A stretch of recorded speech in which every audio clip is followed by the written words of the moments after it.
Obesity پہ ہے کہ موٹاپا جو بہت زیادہ ہے اس پہ ہے. کہ انہوں نے اسٹڈی یہ ہے، کہتے ہیں ہم عورت کو ہم ٹریٹ کر رہے تھے جو 400 پاؤنڈ کی تھی. کہتے ہیں ہم نے بڑی محنت کی اور اس کو ہم نے پتلا کیا. جب وہ پتلی ہو گئی، اس سے بڑی عورت نے محنت کی، ان کی پوری اس کے ساتھ وہ چلی. اس کلینک ہے یہ جو موٹے لوگوں کے ساتھ ایکسٹریم اوبیس کے ساتھ وہ ٹریٹ کرتا ہے. میں یہ نہیں کہہ رہی کہ کوئی 10 پاؤنڈ زیادہ 20 پاؤنڈ زیادہ آپ لوگ اس کو جا کے کہنا شروع کر دیں کہ بھائی تمہاری کچھ اسٹوری ہے.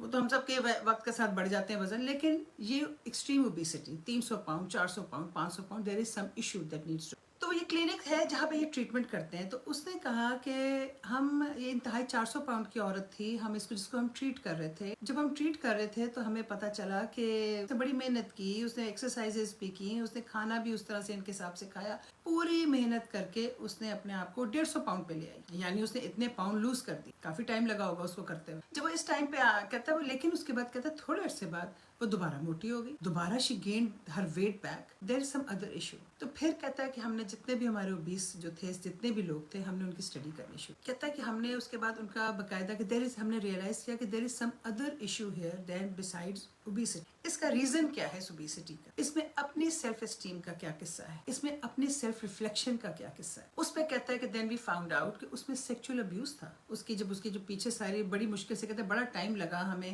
اس چیز کو جانتے ہوئے، اس کو to make her open up کہ وہ آپ کو بتائے کہ وہ کیا ہے. تو اس میں جا کے انہیں فائنلی پتہ چلا کہ یہ عورت جو ہے، اس عورت کی کہانی یہ تھی کہ she was very badly sexually abused. Very badly تو کیا ورڈ ہے، سیکچوئل ابیوز ہے sexual abuse, but she was very severely sexually abused for a very long time. کہتا اس کے بعد ہم نے ریئلائز کیا کہ ہم نے باقی سارے جتنے تمام بہت اوبیز لوگ جو تھے ان کی ہم نے اسٹڈی کرنی شروع کی. تو واٹ وی فاؤنڈ آؤٹ کہ ایک سیکچوئل ابیوز، ایک تھا extreme verbal abuse, extreme physical abuse, پھر اس میں تھا مے بی دونوں پیرنٹس مسنگ ہیں. بچہ جو ہے وہ دونوں پیرنٹس یا تو فزیکلی مسنگ ہے یا ہے ہی نہیں، آرفن ہے. پھر اس میں آتا ہے کہ ماں کو مارا جاتا ہے، ماں کو اتنا زیادہ مارتے ہیں، باپ مارتا ہے بچہ جو ہے وہ اس کا سائیکولوجیکل وہاں سے ایشو آ گیا ہے. پھر اس میں آتا ہے کہ کوئی الکوہولک ہے یا ڈرگ ابیوزر ہے گھر میں، فیملی میں، مطلب انوائرمنٹ ٹھیک نہیں ہے نا. پھر اس میں آتا ہے کوئی مے بی کوئی پریزن میں ہے، جیل میں کوئی زندگی گزار رہا ہے. ہم نے پھر ریئلائز کیا کہ آلموسٹ 11 میں سے ایک فیملی جس میں 6 ایسے کیسز ہیں جو go through 6 of these experiences. I mean, these are extreme cases. For anybody to go through 6 of these is too much. لیکن آپ دیکھیں کہ وہ انوائرمنٹ ہی پوری آئے گی نا، کہ ایک آپ کا آ گیا ماں کو مار رہا ہوگا تو وہ پھر الکوہولک ہوگا تو شراب پی کے مار رہا ہوگا، غصہ اینگر بیہیویئر اس کا اپنا ہو گیا. پھر ظاہر ہے وہ بچے کو بھی فزیکل ابیوز کر رہا ہوگا. تو ساری چیزیں کمبائنڈ ہی ہوگی نا، ایک ایٹماسفیئر کی پروڈکشن ہے نا یہ ساری. پھر کہتا ہے ہم نے وہاں سے اس چیز کو، جب ہم نے یہ ریئلائز کیا تو پھر ہم نے وہاں سے اس چیز کی ٹریٹمنٹ شروع کی. ٹاپک اتنا وسیع ہے، اس کو بڑی ڈیٹیل میں کرنے کی ضرورت ہے، لیکن جو میسج میں دینا چاہ رہی ہوں کہ اپنے بیہیویئر کی آپ اسٹڈی کریں. کئی دفعہ ہم کمپلینرز بن جاتے ہیں. کئی لوگ مستقل اپنے خامد کی کمپلین کرتی ہے، لیکن نہ اس نے خامد کو چھوڑنا ہے، نہ اس نے اپنی زندگی آگے بڑھانی ہے، کیونکہ اس کی انسیکیورٹی جو ہے وہ ایکچولی اس کے چائلڈہڈ سے ہے. وہ اس چائلڈہڈ کو ٹھیک نہیں کر پا رہی، اس ابینڈنمنٹ کو ٹھیک نہیں کر پا رہی، لیکن وہ اس چیز کو چلائی جا رہی ہے.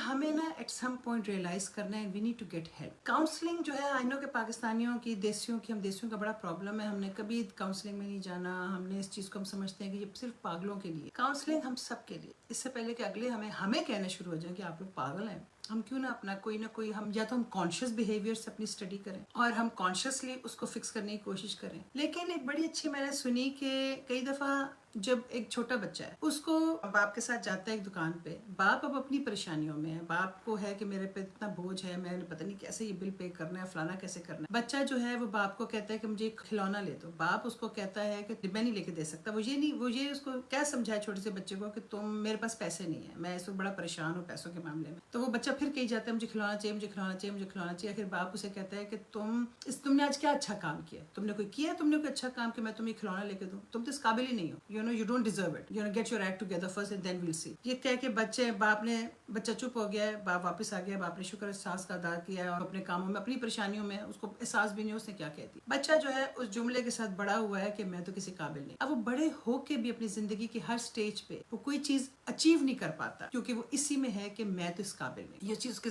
دماغ میں چل رہی ہے. اب میں نے بڑی اچھی چیز سنی کہ کئی دفعہ ایسے لوگ، اب آپ دیکھتے ہو کہ کئی لوگ بڑے کامیاب ہو جاتے ہیں زندگی، اور کئی لوگ ہو ہی نہیں پاتے اپنے کوشش کے باوجود. لیکن جو چیز جو میں نے پہلے کہا تھا کہ ہم کون سی چین سے بندھے ہوئے ہیں. وہ اس چین سے بچہ بندھا ہوا ہے کہ میں اس قابل نہیں. جب وہ اس قابل نہیں ہے وہ ہر اپنی کوشش کو سیبوٹاج کر دیتا ہے. وہ جب وہ دماغ میں یہ ہے کہ میں اس قابل نہیں ہوں، دیکھیں نا آپ جب اس قابل نہیں ہوں تو آپ کوئی سکسیس اچیو کیسے کریں گے آپ؟